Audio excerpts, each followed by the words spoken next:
반갑습니다. 오늘은 10계명 네 번째 시간인데요. 제 5계명이죠. 부모를 공경하라는 계명을 함께 나누도록 합시다. 먼저 출애굽기 20장 12절 짧지만 한번 읽어볼게요. 내 부모를 공경하라. 그리하면 내 하나님 여호와가 내게 준 땅에서 내 생명이 길리라. 우리가 살아가는 현대 사회는 물질주의나 개인주의, 그리고 쾌락주의, 그리고 다원주의, 성장주의 같은 독특한 어떤 현대 사회적 풍조가 가득합니다. 그 속에서 우리의 특징이 뭐냐면 워낙에 이익과 실용이라는 것들만 부각되다 보니 윤리나 도덕적인 부분, 가치의 영역은 자꾸만 무너져 갑니다. 이 권위가 사라진 시대, 하나님의 창조 질서의 가장 기초가 되는 그 권위에 대한 부분들을 함께 나누면서 다시 이 권위가 회복되는, 권위를 회복하는 그런 믿음의 사람들, 믿음의 생활들이 되었으면 참 좋겠다 싶습니다. 먼저 인간관계의 가장 기본적인 원칙은 바로 권위입니다. 웨스트민스터 소요리 문답과 웨스트민스터 대요리 문답에 보면 이 부모를 공경하라고 하는 5계명에 대해서 여러 가지 이야기가 있는데요. 부모와의 관계는 여러분 모든 인간관계의 기본이 되기에 매우 중요합니다. 부모와의 관계는 생애 첫 관계죠. 네. 그러니까 하얀 도화지에 새로운 그림을, 밑그림을 그리는 겁니다. 부모와의 관계는 모든 관계의 시작이며 모든 관계의 기초가 되기에 이 부모와의 관계는 너무너무 중요합니다. 또한 이 부모와의 관계는 모든 권위자의 관계로 이어지게 되고 뿐만 아니라 형제, 친구, 그리고 내가 성장해서 나와 함께 한 몸이 될 그 배우자, 부부와의 관계로 이어집니다. 그러니까 이 부모와의 첫 관계는 우리가 살아가는 생애의 모든 관계의 연장선상으로 연결되는 겁니다. 그래서 이 관계가 중요한 거죠. 또한 이 부모와의 관계, 결국 가정생활을 통해서 가장 기본적인 삶의 교육이 이루어지기에 어쩌면 우리 인생의 거의 기초는 부모와의 관계에서 형성된다 해도 말이 아닙니다. 그래서 중요한 겁니다. 부모와의 공경, 부모를 공경한다는 건 효도하고 예의를 지키는 게 아니라 우리 인생의 그 모든 영역과 연결되어 있기에 중요한 겁니다. 또한 이 부모와의 관계에 있어서 가장 기본적인 원칙은 뭔가 하면 공경입니다. 그래서 성경은 부모를 공경해야 한다는 겁니다. 여러분, 이 공경의 이 히브리 원어는 뭐냐면 카베드라는 말인데 무겁게 여기다라는 뜻입니다. 이건 부모님의 존재를 무게 있게 받아들이라는 거죠.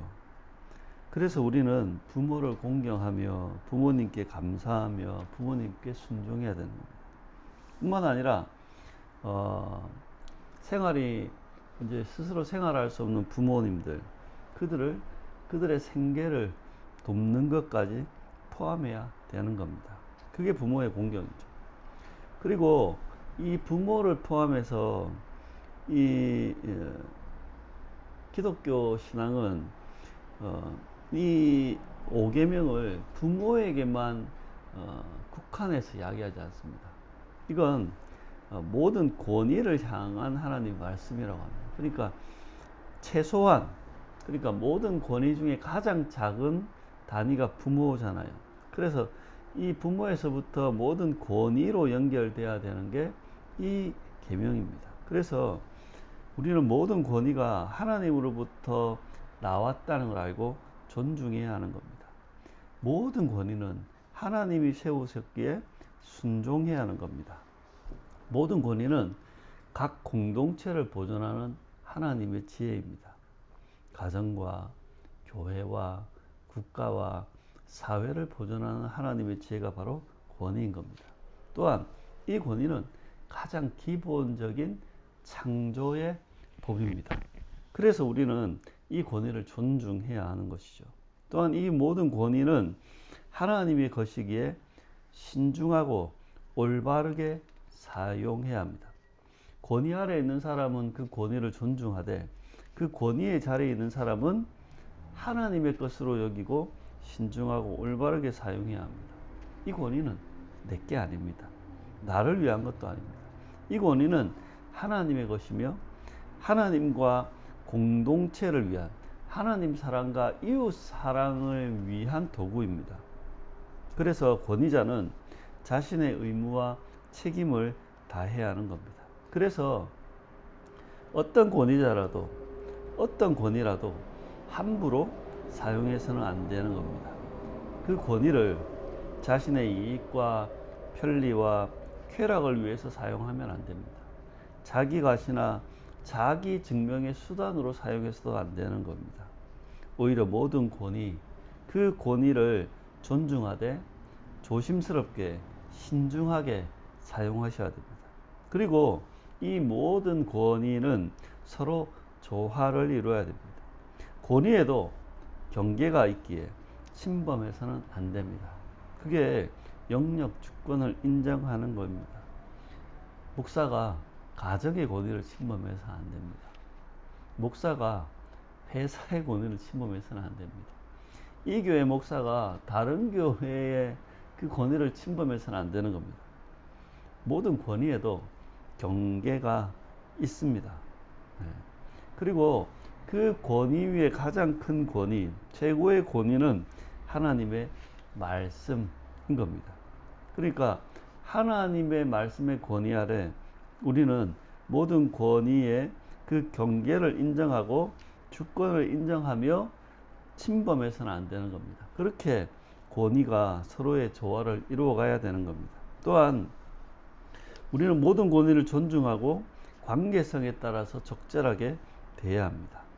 남편과 아내의 관계, 부모와 자녀의 관계, 종과 상전의 관계, 친구 간의 관계, 신자들 간의 관계, 이것이 상하 관계든 평등 관계든 우리는 높일 자를 높이고 또한 행해야 할 일, 의무와 책임을 다해야 하는 겁니다. 관계 속에서 상호 간에 존중하며 상호 간에 책임을 다해야 하는 것입니다. 자, 그럼 두 번째, 권위를 존중하고 순종해야 하는 이유에 대해서 한번 살펴봅시다. 권위는 부모님은 하나님이 세우신 모든 권위자를 대표합니다. 그래서 부모님에게 존중하고 순종해야 합니다. 우리의 권위자들을 보면 부모님을 포함해서 연령과 은사에 있어서 모든 윗사람들, 그리고 가정과 교회와 국가를 포함한 모든 권위에 있는 자들, 그 모든 권위자들은 어떻게 해요? 하나님이 세우신 권위자로 인정해야 되는 겁니다. 그러니까 하나님이 세운 사람에게 우리는 존중하고 순종해야 됩니다. 또한 하나님께서 권위자들을 통해 우리를 다스리시기에 권위를 존중하고 순종해야 됩니다. 권위자들은 하나님의 대리 통치자입니다. 여러분을 지키고 보호하고 사랑하고 인도하는 것, 하나님이 무슨 하늘에 직접적인 글을 새기고 여러분에게 직접적인 계시를 내는 게 아닙니다. 하나님이 우리를 인도하고 다스리는 가장 큰 원리는 권위입니다. 그래서 우리는 그 권위에 순종한다는 것, 그 권위를 존중한다는 건 우리는 하나님의 통치를 인정한다는 겁니다. 또한 하나님께서 이 계명을 지키는 자에게 장수와 번영을 약속하셨습니다. 그러므로 우리는 이 권위를 존중하고 순종해야 됩니다. 에베소서 6장 3절에도 이로써 내가 잘되고 땅에서 장수하리라 라고 이야기합니다. 출애굽기에는 내 하나님 여호와가 내게 준 땅에서 내 생명이 길리라 번영한다는 겁니다. 그러므로 의롭고 거룩하게 살고 싶다면 이 계명을 준수하셔야 됩니다. 하나님의 백성답게, 하나님의 자녀답게, 제자답게 살길 원한다면 이 권위에 대한 계명을 준수하셔야 됩니다. 또한 하나님 나라의 생명과 복을 누리며 살고 싶다면 이 권위에 대한 계명을 철저하게 준수해야 하는 겁니다. 자, 그렇다면 이번에는 아랫사람으로서 그러면 그 권위자에 대한 올바른 태도가 무엇인가를 한번 살펴봅시다. 먼저 아랫사람들은 권위에 복종하고 순종하며 충성해야 합니다. 여러분, 복종과 순종을 한번 구별해 보면 복종은 명령이나 의사를 그대로 따르고 쫓는 겁니다. 그러니까 권위자의 뜻과 명령을 따르는 거죠. 근데 순종은 뭐냐면 순순히 따름, 고분고분 따름이라는 뜻인데 이건 권위자 그 자체를 따르고 순종하는 것입니다. 그러니까 권위자가 주는 메시지를 따르든 아니면 그 권위 자체를 따르든 우리는 복종하고 순종하며 충성해야 하는 겁니다. 권위자의 모든 좋은 가르침과 합법적인 명령 그리고 그 공고에 우리는 기꺼이 순종해야 합니다. 또한 권위에 충성하고 그 권위를 지지해야 하는 겁니다. 또한 권위자로부터 오는 합당한 징계마저도 받아들이고 순종해야 하는 겁니다. 또한 우리는 이 권위자를 존중하고 공경해야 합니다. 공경과 사랑과 신실함을 그 권위자에게 표현하고 나타내야 됩니다. 말과 행동 그리고 마음으로 존경하셔야 됩니다. 또한 권위자를 위해 기도하고 감사하시고 특별히 그 권위자의 덕행을 본받아야 하는 겁니다. 하나님은 우리가 본받을 수 있도록 그들을 세워주신 겁니다. 또한 권위자에 대해서 여러분 인내하고 용납하셔야 합니다. 권위자의 약점과 부족함에 대해서 인내하셔야 됩니다. 아버지의 약점, 목사의 약점, 회사 사장님의 약점, 그리고 위정자의 약점, 그 부족함에 대해서 우리는 인내해야 됩니다. 왜냐하면 완벽한 사람은 없으니까요. 또한 권위자의 연약성을 참고 사랑으로 용납해야 됩니다. 그렇게 우리는 권위자를 받아들이고 정응해야 하는 것입니다. 또한 이 권위자의 합법적인 권고와 명령을 소홀히 해서는 안 됩니다. 합법적인 징계, 그것들 아무리 우리가 손해보고 불편하더라도 그걸 거슬러서는 안 되는 겁니다. 특별히 권위자를 시기하거나 경멸하거나 반역해서도 안 됩니다. 권위자의 다스림에 수치와 불명예가 되는 태도를 보여서는 안 된다는 겁니다. 그렇게 권위자를 아랫사람들은 순종하고 복종하고 존중하고 공경하며 그들을 향해 인내하고 용납해야 합니다. 그리고 그 권위자의 명령을 거스르지 말고 그 명령과 공고에 충실히 수행하며 또한 그 권위자를 존중하셔야 됩니다. 자, 이번에는 권위자는 어떻게 해야 되는가? 권위 아래에 있는 사람이 권위자를 향해서 이렇다면 권위자는 그럼 마음대로 하면 되는가? 그렇지 않습니다. 권위자로서 아랫사람에 대한 올바른 태도를 살펴보면 먼저 권위 아래에 있는 자들을 위해서 기도하고 사랑하며 축복해야 합니다. 사랑, 다른 말로 하면 편들어 주셔야 됩니다. 수용하고 용납하셔야 됩니다. 지지하고 격려하셔야 됩니다. 그리고 여러분들이 그 권위 아래에 있는 사람을 적응하셔야 됩니다.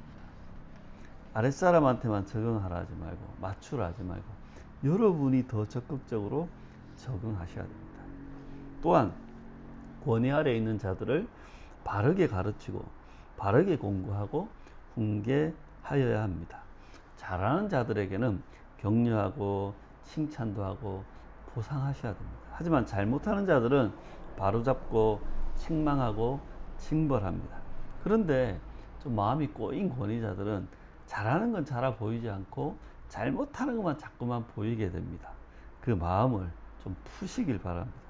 또한 권위 아래에 있는 자들을 돌보며 그들의 필요한 것을 공급해야 합니다. 부모는 자녀에게, 목사는 성도에게, 사장은 직원들에게, 위정자는 시민들과 국민들에게. 그래서 권위자들은 권위 아래에 있는 자들의 육적으로 돌보고 그 필요를 채워야 됩니다. 또한 영적인 돌봄과 필요도 채워야 되고 정서적인 돌봄과 필요도 채워야 되는 겁니다. 그렇게 권위 안에 있는 자들에게 필요한 그 필요 그리고 돌봄을 우리는 실천해야 하는 겁니다. 그리고 권위 아래에 있는 자들에게 권위자들은 모범을 보여야 됩니다. 지혜롭고 거룩하게 살아가는 모범, 하나님께 영광 돌리는 삶을 보이는 모범, 건강하게 회복을 지향하는 삶의 모범, 기독교 신앙을 믿고 실천하며 살아가는 모범을 누가 보여야 되겠습니까? 목사가 보여야 되고, 지도자가 보여야 되고, 먼저 된 부모가 보여야 되는 겁니다. 우리는 개판으로 살면서 이렇게 하라고 하면 그건 참된 뭐랄까요, 기독교 신앙과는 거리가 먼 겁니다. 또한 권위자를 조심해야 될 게 있는데 자신의 욕망이나 편리나 이익을 과도하게 추구하면 안 되는 겁니다. 권위의 자리에 있으면 그것들을 취할 수 있는 방법들이 자꾸만 보입니다. 하지만 그것과 싸워야 되는 거죠. 그래서 부당하거나 부정하거나 불법한 일을 저질러서도 안 되지만 그것들을 지시하거나 결정해서도 안 되는 겁니다. 의도적이든 부주의에 의한 것이든 혹 아랫사람의 능력에 지나치는 일을 명령해서도 안 되고요. 불법적이나 악한 일을 권하거나 격려하거나 찬성해서도 안 되는 겁니다. 교회 목사가 어떤 교회의 뭔가를 결정할 때 그 불법적인 일을 괜찮다고, 돈 된다고 그렇게 하면 안 되는 거죠. 선한 일을 또한 못하게 말리거나 낙심시키거나 반대해서도 안 됩니다. 부당하게 징계해서도 안 되고 불공평하게 사람들을 대하거나 또한 부당한 징계를 해서도 안 되는 겁니다. 가혹하거나 태만함으로 그들의 권위를 깎지 말아야 하는 겁니다. 자기의 자리에서 자기가 힘이 있다고, 결정권이 있다고 한번 주고봐라, 맛 좀 봐라. 여러분, 그런 짓을 하면 안 되는 겁니다. 그러면 이제 아랫사람이 권위자에게는 어떻게 돼야 되는가? 권위자는 아랫사람에게 어떻게 돼야 되는가? 또한 이제 마지막 남은 건 동등한 입장, 높고 낮은 게 아닌, 그때는 어떻게 해야 되는가? 서로 존중하고 서로의 가치를 인정해야 되는 겁니다. 서로의 직분과 그 직무의 가치를 존중하고 인정해야 되는 거죠. 그렇게 서로를 무시하면 안 됩니다. 서로의 가치를 과소평가해서는 안 됩니다. 또한 서로의 은사, 다른 말로 하면 직무와 직분을 인정하고 서로의 높아짐과 번영함을 기뻐해야 됩니다. 피차 은사를 질투하면 안 됩니다. 또한 상대방이 잘 되잖아요. 상대방이 승진하잖아요. 상대방이 좋은 성과를 내잖아요. 그럼 자기 일처럼 좀 기뻐하셔야 됩니다. 왜냐하면 결국 우리 공동체 모두를 위한 일이기 때문에요. 그리고 특별히 지나친 경쟁심을 갖거나 획포를 부리지 말아야 합니다. 그러니까 동등된 그 동료들 아니면 그 동등된 입장의 사람들하고 막 비교하고 경쟁하고 내가 높니 네가 높니, 예수님이 십자가에 돌아가시는 제자들처럼 그렇게 서열 경쟁할 필요가 없습니다. 이 세상의 그 방식인 비교, 경쟁, 대결, 서열, 지배, 착취, 이런 구도에서 벗어나야 됩니다. 그래야지 권위 아래에 있는 사람이 권위자를, 또 권위자가 권위 아래에 있는 사람을, 그리고 아래 위가 아닌 동등한 입장에서 우리는 하나님의 나라를 회복하고 누리며 살 수 있는 것입니다. 마무리 정리하겠습니다. 관계의 풍성함을 누리며 살고 싶다면 여러분의 가정에서 교회에서, 직장에서, 사회에서 여러분이 그 풍성한 삶을 누리며 살고 싶다면 가장 먼저 해야 될 건 모든 권위를 인정하고 권위자를 존중하며 순종하는 것입니다. 제발 권위를 부정하거나 무시하지 마세요. 민주주의가 뭐랄까요? 권위를 무너뜨리는 건 아닙니다. 권위주의는 우리가 거부하지만 권위 자체는 존중하고 순종해야 하는 겁니다. 그렇게 우리는 권위에 존중하고 권위에 순종하는, 그렇게 자신과 공동체의 명예를 지키는 삶이 바로 이 권위를 인정하고 존중하고 순종하는 삶이라는 걸 여러분 놓치지 마십시오. 또한 권위에 있든 아니면 권위 아래에 있든 우리는 상호 존중과 상호 책임의 자세로 살아야 합니다. 권위의 자리에서 강압적으로 갑질하면 안 됩니다. 어떤 위치에서도 무시하거나 방종해서는 안 됩니다.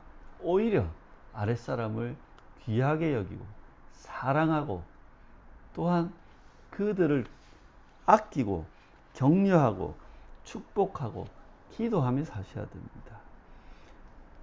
권위의 자리에 있다고 해서 내 함부로 하면 안 되는 겁니다. 그래서 결국 권위 아래에 있는 자들, 권위 자리에 있는 자들, 동등한 위치에 있는 자들, 우리 모두가 다 그런 공동체 의식으로 의무와 책임을 다해야 하는 겁니다. 그럴 때 관계의 풍성함을 누릴 수 있고 공동체는 보다 더 풍요로워지는 겁니다. 권위자이든 권위 자리에 있든 자신의 의무와 책임을 다해야 합니다.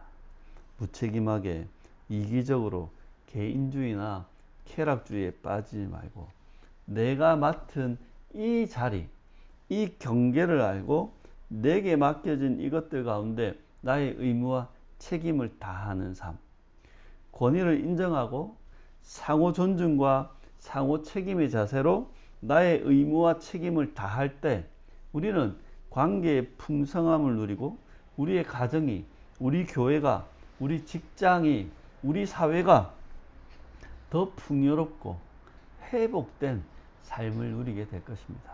그러니 사랑하는 여러분, 이 권위를 생각하시고 여러분이 권위 아래에 있든 권위의 자리에 있든 혹 권위와 무관한 동등한 자리에 있든 이 계명들을 생각하고 실천하며 살아가시길 당부드립니다.